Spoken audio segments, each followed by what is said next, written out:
प्रदेश की राजधानी लखनऊ से इस वक्त एक बेहद अनोखी, दिलचस्प और पर्यावरण को लेकर बहुत बड़ा संदेश देने वाली खबर सामने आ रही है। जहां आमतौर पर बड़े बड़े मंत्री और नेता चमचमाती वीआईपी गाड़ियों और सुरक्षा के भारी भरकम काफिलों के साथ चलते हैं, वहीं यूपी सरकार के एक सीनियर मंत्री ने सादगी की एक ऐसी मिसाल पेश की है जिसकी हर तरफ चर्चा हो रही है।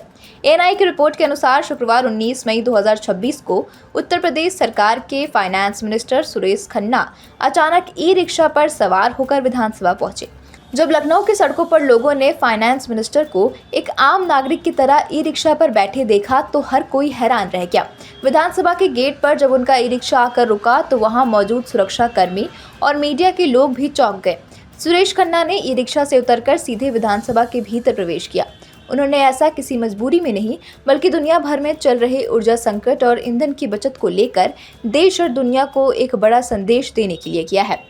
अब बात करते हैं कि आखिर देश के इतने बड़े राज्य के वित्त मंत्री को ई रिक्शा की सवारी क्यों करनी पड़ी और इसके पीछे का पूरा बैकग्राउंड क्या है। दरअसल पिछले कुछ समय से अंतर्राष्ट्रीय स्तर पर यानी कि ग्लोबल लेवल पर हालात काफ़ी चिंताजनक बने हुए हैं। अमेरिका और ईरान के बीच बढ़ते तनाव की वजह से पूरी दुनिया पर एक बहुत बड़ा ग्लोबल एनर्जी क्राइसिस यानी कि वैश्विक ऊर्जा संकट का खतरा मंडरा रहा है, क्योंकि खाड़ी देशों में जब भी तनाव बढ़ता है तो कच्चे तेल की सप्लाई पर बुरा असर पड़ता है। इसी गंभीर स्थिति को देखते हुए प्रधानमंत्री नरेंद्र मोदी ने देश की जनता और सभी से ये खास अपील की थी कि मौजूदा वैश्विक हालातों को देखते हुए अपने पेट्रोलियम उत्पादों की बचत करनी चाहिए और जितना हो सके ऊर्जा का संरक्षण करना चाहिए।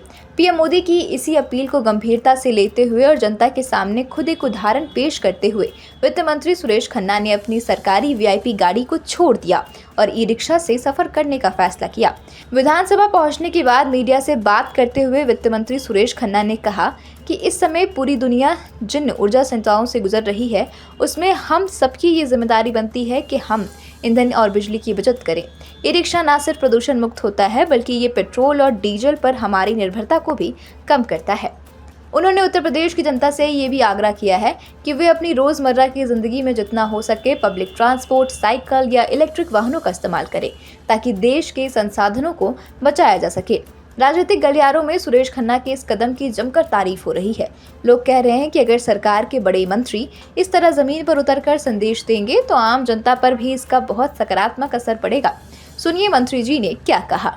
माननीय प्रधानमंत्री जी ने और माननीय मुख्यमंत्री जी ने जो अपेक्षा की है, और मैं समझता हूं कि देश के हर नागरिक की ये जिम्मेदारी है, ये हमारा दायित्व है एज ए सिटीज़न कि हम इस समय जो क्राइसिस है, जो दबाव बना हुआ है पेट्रोलियम पदार्थों के ऊपर, उसमें कम से कम इस्तेमाल करें। तो आज हम सप्ताह में एक दिन हम ये इलेक्ट्रिक व्हीकल मैंने मंगाई है, इससे ही हम ऑफिस जाएंगे और इसी से वापस आएंगे। ये खास तौर से माननीय प्रधानमंत्री जी और मुख्यमंत्री जी की अपील का ये परिणाम है कि हम उनके निर्देशों का पालन कर रहे हैं और आवश्यकता भी इस बात की है। जो दबाव बना हुआ है इंटरनेशनल लेवल के ऊपर, इन लोगों को अपने मसले बातचीत से सुलझाना चाहिए।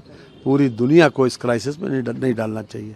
और मैं समझता हूँ कि हिंदुस्तान के हर आदमी का ये जिम्मेदारी है, एक मॉरल रिस्पॉन्सिबिलिटी है कि इस मौके पर अपने नेतृत्व के साथ खड़े हों और उनकी भावनाओं का सम्मान करते हुए उन्होंने जो अपेक्षा की है कि सप्ताह में एक दिन कम से कम हम पेट्रोल और डीजल जो है जरूर बचाएं। धन्यवाद। आपको क्या लगता है, क्या हमारे देश के बाकी मंत्रियों और नेताओं को भी ईंधन और पैसे की बचत के लिए समय समय पर ऐसी पहल करनी चाहिए? अपनी राय हमें कमेंट बॉक्स में ज़रूर बताएं। उत्तर प्रदेश और देश दुनिया की हर बड़ी, दिलचस्प और सटीक खबर के लिए जुड़े रहें हमारे साथ। वीडियो को लाइक, शेयर करें और हमारे चैनल को सब्सक्राइब करना ना भूलें। प्रभातखबर.com, विश्वास वही, रफ्तार नहीं।